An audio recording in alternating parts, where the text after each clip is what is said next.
Salve cambada, galera, tudo bom? Aqui é o professor Eric, tudo bem? Então, vou falar para vocês um pouquinho sobre uma experiência que eu tenho, né? Eu normalmente dou aula de conceitos da literatura, sobretudo no primeiro ano. A primeira aula que os alunos de literatura no ensino médio têm é sobre as funções da literatura de Aristóteles, né? Aquelas três funções: mímesis, catarse e matese. Essa terceira função, a matese, é uma função bastante interessante, porque é uma função de conhecimento, né? É o conhecimento de que a literatura dispõe, né? Eu costumo citar até o pensador Roland Barthes, né, quando ele diz que se todas as disciplinas tivessem que ser abolidas da humanidade e apenas uma tivesse que ser escolhida, essa deveria ser a literatura, porque a literatura ela acaba trazendo todos os outros conhecimentos que fazem circular, né, esses conhecimentos.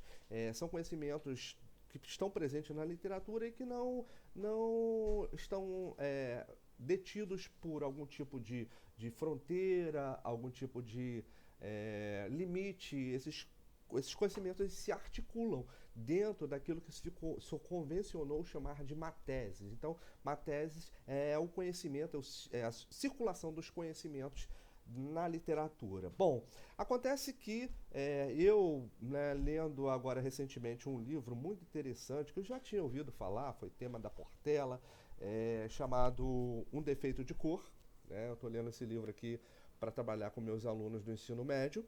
E esse livro aqui é bastante interessante, muito interessante, por sinal, muito gostoso de ler, né? E traz bastante conhecimento. E aí o tópico que eu queria comentar com vocês é sobre o efeito de uma tese que ele exerceu sobre mim.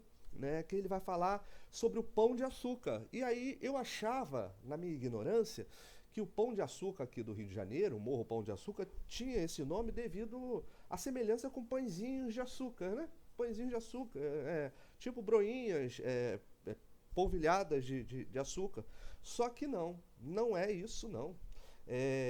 Lendo aqui O Defeito de Cor, da Ana Maria Gonçalves, eu me deparei com a seguinte situação na página 149.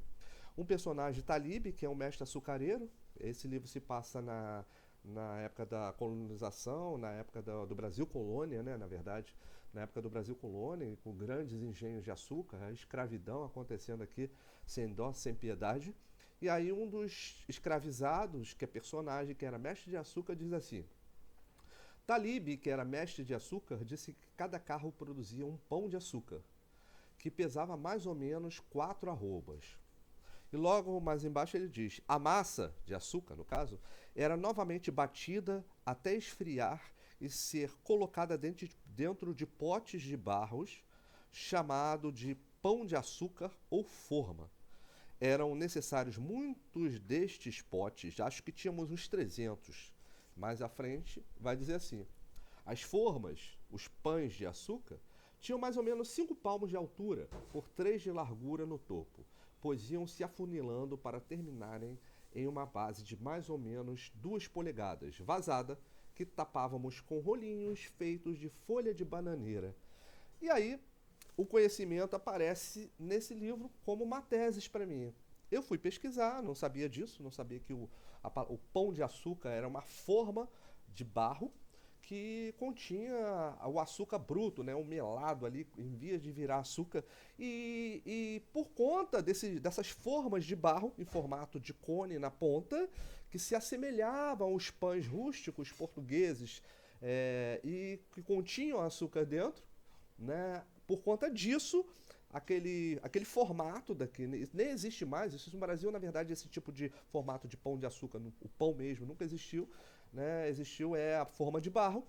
O pão de açúcar que a gente conhece do Rio de Janeiro recebeu essa nomenclatura por conta da forma dos pães de açúcar, que na verdade eram formas de barro produzidos para poder conter a produção açucareira no Brasil.